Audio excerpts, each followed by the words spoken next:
How to fix QR code scanner not working in phone 4a. First of all, stop camera, open setting. Now in settings, scroll down, click on apps. Now here you will see app, search camera app. Now click on camera app, click on stop. After click on stop, camera will be stop from your phone. Now go back.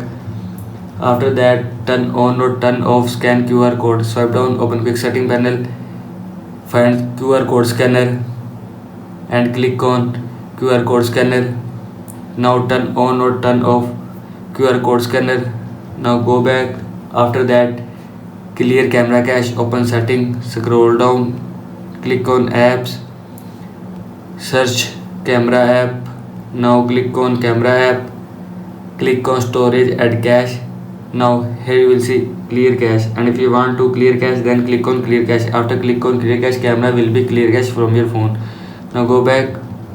After that, software update, open setting, scroll down, click on system updates, click on check for updates and click on update. After click on update, your phone software will be updated from your phone. This is how you can fix QR code scanner not working in phone 4a. I hope so you like this video, and thanks for watching this video.